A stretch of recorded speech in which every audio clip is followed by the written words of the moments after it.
Bienvenidos jóvenes de la Maestría en Salud Pública. El día de hoy veremos el tema de la prueba de hipótesis, la prueba Udemy-Whitney. Para esto primero vamos a empezar cómo seleccionar la prueba de hipótesis apropiada, que en cierta parte ya habíamos presentado esta tabla que viene en el libro de Pagano, pero vamos a describir la ruta posible para saber cuándo se utiliza este tipo de prueba. Lo primero que necesitamos es conocer la escala de medición del experimento. En este caso, si tenemos una escala de intervalo ordinal o de razón, pues iríamos sobre esta ruta. Luego el diseño experimental, que tendría que ser de dos condiciones o de dos muestras. Posteriormente la parte de grupos correlacionados o independientes, y en este caso estamos hablando de grupos independientes, a diferencia de la prueba de los signos que eran grupos relacionados.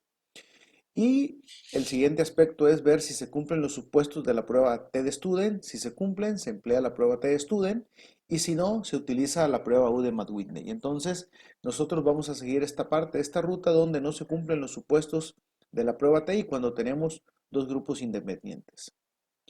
Entonces, tenemos que la prueba de Udemy-Whitney es una prueba no paramétrica, es decir, no conocemos valores de la población. Se aplica para grupos independientes con datos que por lo menos tienen una escala ordinal y se emplea precisamente cuando no se cumplen las condiciones de la prueba T. Y vamos a ver entonces algunos ejemplos para poderlos resolver de esta manera. El ejemplo 1 dice el efecto de una dieta alta en proteínas sobre el desarrollo intelectual. Y dice que una psicóloga de desarrollo con conocimientos especiales en nutrición tiene una sospecha de que el hecho de consumir una dieta rica en proteínas a edad temprana, muy temprana, es importante para el desarrollo intelectual. En el área geográfica donde vive la psicóloga, la dieta es pobre en proteínas. Ella cree que la dieta baja en proteínas ingerida en los primeros años de la infancia va en detrimento del desarrollo intelectual. Si está en lo cierto, entonces una dieta alta en proteínas debe propiciar un nivel más elevado de inteligencia. Para averiguarlo, realiza un experimento en el cual 18 niños son elegidos aleatoriamente entre los niños de un año de edad que viven en una ciudad cercana. A continuación, los 18 niños son divididos de forma aleatoria para formar dos grupos de 9 niños cada uno. El grupo de control se alimenta durante 3 años con la dieta usual, pobre en proteínas, mientras que el grupo experimental ingiere una dieta rica en proteínas durante ese mismo periodo. Al final de los 3 años, cada uno de los niños es sometido a una prueba de coeficiente intelectual y los resultados o los datos resultantes se presentan en la siguiente tabla. Ahí están los 9 y 9 niños, de ahí tendrían que ser 18 niños. Aquí algo muy común en este tipo de pruebas es que puede que algún niño pues se hayan mudado de lugar, se hayan ido a vivir a otro lado, que haya tenido a lo mejor algún accidente y se haya retirado del experimento, etcétera, etcétera. Pueden ocurrir infinidad de situaciones que uno controla el investigador y que bueno, en un momento dado el experimento no puede parar por ese motivo. Entonces, por eso es que en un grupo, en el grupo de control hay 9 niños y en el grupo experimental hay 8. Pudiera haber ocurrido al revés. Otro aspecto también es que este experimento, si se fijan, duró 3 años. Y a diferencia de la prueba de los signos, cuando los grupos eran correlacionados, el mismo grupo experimental fungía como control después de un tiempo. Aquí no se puede porque imagínense tomar el grupo experimental que tiene la dieta alta en proteínas y después mal alimentarlo, es muy difícil que disminuya, ¿no?, la parte del coeficiente intelectual. Entonces, en este caso los grupos son independientes, es decir, en uno se lleva a cabo estrictamente el experimento y en el otro nada más es el grupo de control. Esa es la diferencia de los grupos correlacionados e independientes que vimos en el ejemplo o en el tema de la prueba de los signos. Aclarado eso, vamos a ver ahora entonces las preguntas. Uno, ¿cuál es la hipótesis alternativa direccional? Dos, ¿cuál es la hipótesis nula? ¿Cuál es la conclusión para un alfa de 0.05 de una cola? Ya habíamos mencionado lo que significaba el alfa, que era el nivel de cometer el error tipo 1. Y luego, qué error es posible cometer, ¿no? Y este libro está recuperado del libro de Pagano, de la página 444.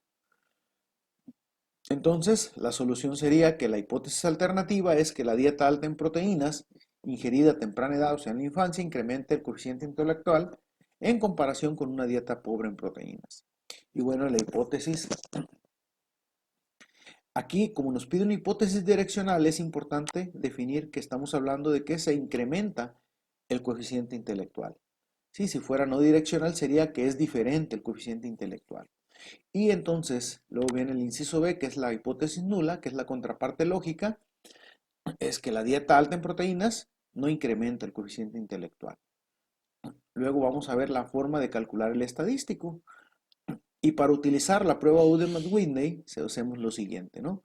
Primero lo que hacemos es combinamos todos los datos por rangos y se asigna un número al rango, asignando uno al más chico y dependiendo de la cantidad de datos, al más grande el número mayor que se tenga, ¿no? Por eso es de escala ordinal.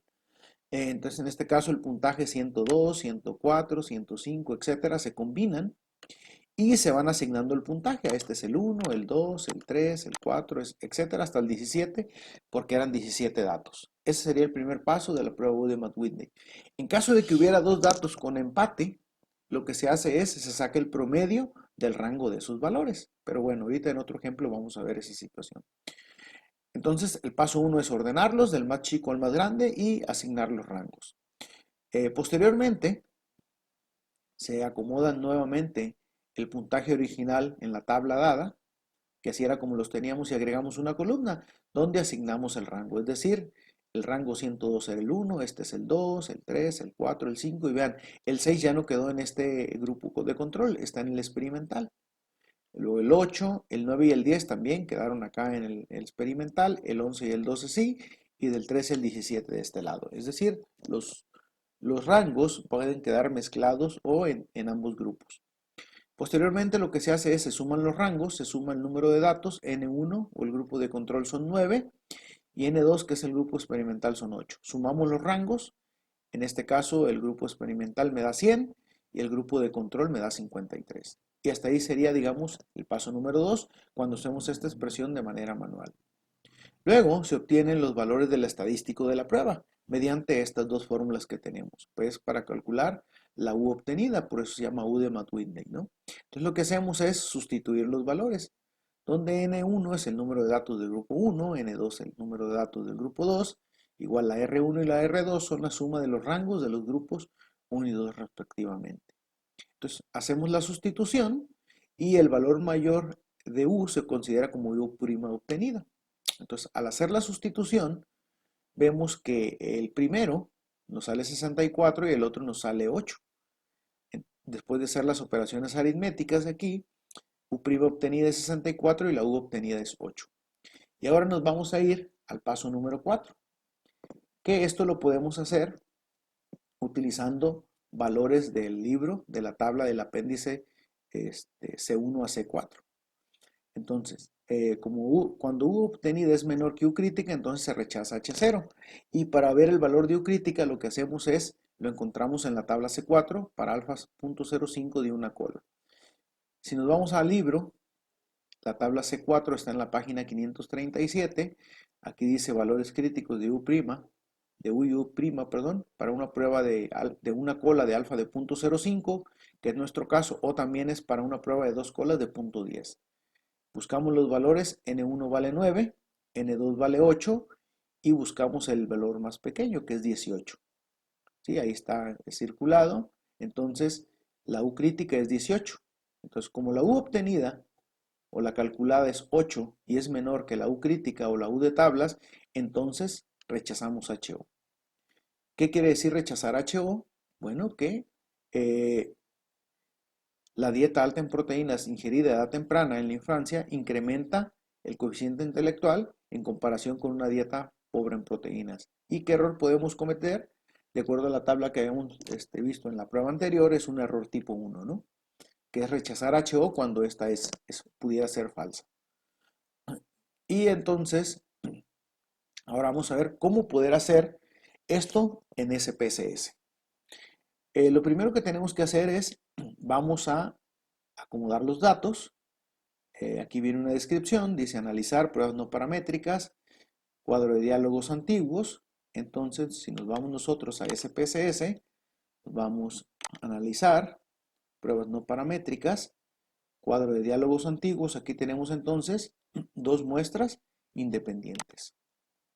Y aquí nos va a decir contrastar variables. Yo aquí tengo asignados los datos en la variable 1 y las variables de agrupación, que ya la tengo en escala ordinal porque es 1 o 2, y los voy a introducir, donde me falta después definir grupos, y yo voy a decir que el grupo 1 va a ser 1 y el otro va a ser el grupo 2 porque así los tenemos definidos, ¿no? Entonces aquí a la hora de seleccionar la prueba, marcamos la casilla de la prueba U de Matt-Whitney y le damos a aceptar.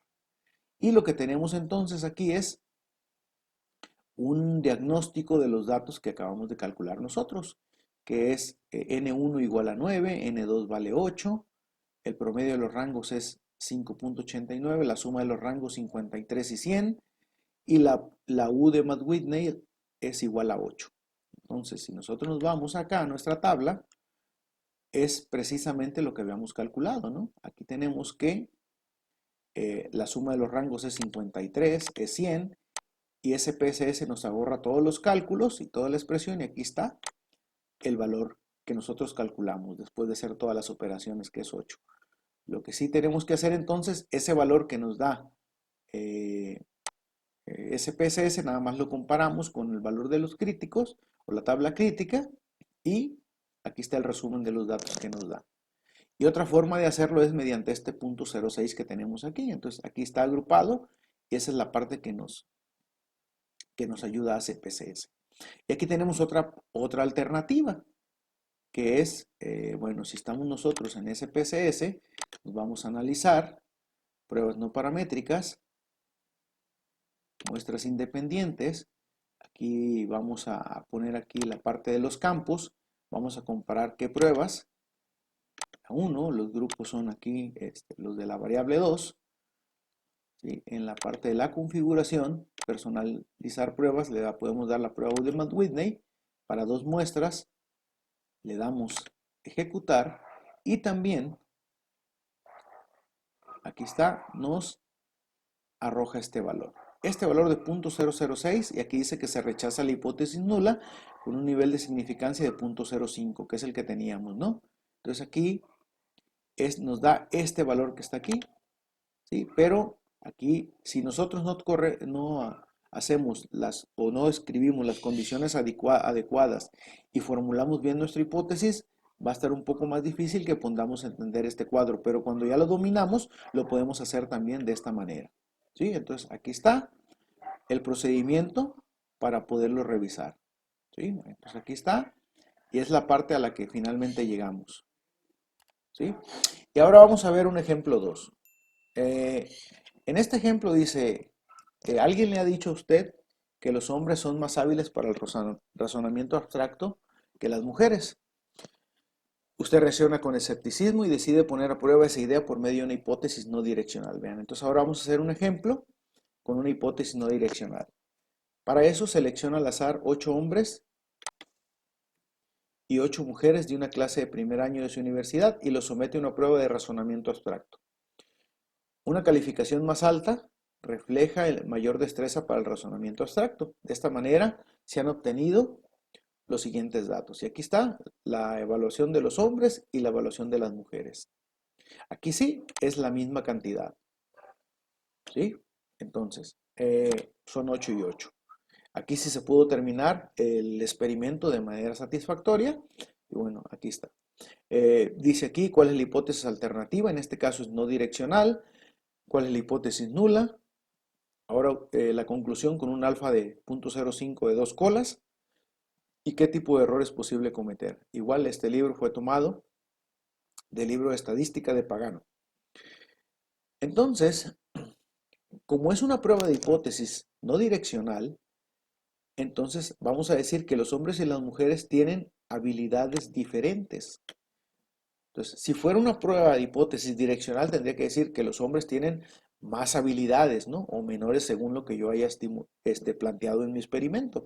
Pero en este caso, como es no direccional, voy a especificar que tienen habilidades diferentes, ¿sí? Y la contraparte lógica, que sería la hipótesis nula, es que los hombres y las mujeres tienen entonces las mismas habilidades del razonamiento abstracto, ¿sí? Entonces, con base a este experimento de estas personas, yo voy a generar una conclusión. Igual, acomodo en el paso 1, acomodo los números o las calificaciones, los puntajes y asigno los rangos. Pero vean lo que sucede aquí. En este ejemplo ya hay empates. Por ejemplo, ese dato de 82, tenemos dos valores con 82 y en los rangos al primero le correspondería el 8 y al segundo el 9. Cuando eso sucede se saca el promedio de los datos que tienen el empate. En este caso, como son el dato 8 y el dato 9, se suman 8 más 9 entre 2 y me da 8.5. Es por eso que a los dos valores se les asigna el rango de 8.5. ¿Sí? Luego, en el paso 2, una vez que tengo ya definido los rangos, los acomodo en la tabla de los puntajes. Entonces vean que aquí voy a tener los rangos con los valores decimales. ¿Sí? Aquí están los dos. Y hacemos lo mismo que en el ejemplo anterior. Sumamos los rangos del grupo 1 y sumamos los rangos del grupo 2. Para posteriormente sustituir los valores y calcular el estadístico, donde uno me da 38.5 y el otro 25.5.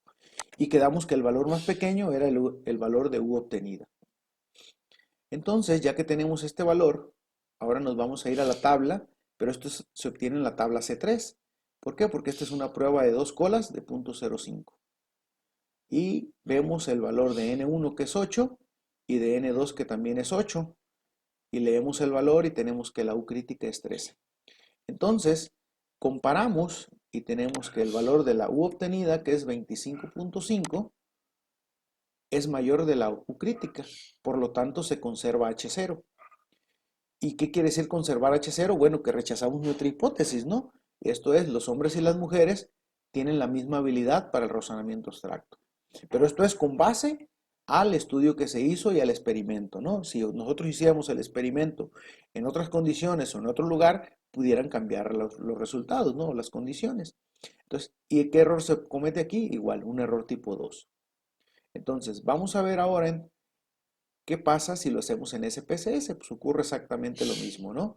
Si nosotros nos vamos a SPSS, voy a hacer la misma expresión, es analizar pruebas no paramétricas, cuadro de diálogos antiguos, dos muestras independientes, y aquí vamos a poner voy a cambiar mis variables, porque ahora ya tengo otras, que sería la variable 11, en este caso, y esta otra, ¿no? Nuevamente definimos los grupos como el grupo 1 y el grupo 2. Seleccionamos la casilla de U de Matt Whitney y tenemos aquí los resultados, ¿no? Ya nos da la suma de rangos y nos da el valor de la prueba U de Matt Whitney, que es 25.5. También nos da el valor de la probabilidad, que es 0.5. Y esta nos debería llevar a la misma condición, ¿no? Que sería la de conservar HO. Entonces, aquí están los valores. De la misma manera se compara, ¿no? Entonces, si nosotros lo hiciéramos con el otro método, vamos a analizar nuevamente pruebas no paramétricas, las pruebas independientes, las muestras independientes para U de Matt Whitney. Ahora voy a comparar la variable 11 y la variable 12 y le damos a ejecutar y nos dice que retenemos la hipótesis nula, ¿no? Que es la condición que nosotros encontramos. Y nos da el mismo valor, que es mayor que el alfa que nosotros tenemos. Espero entonces que este video sea de gran utilidad, jóvenes.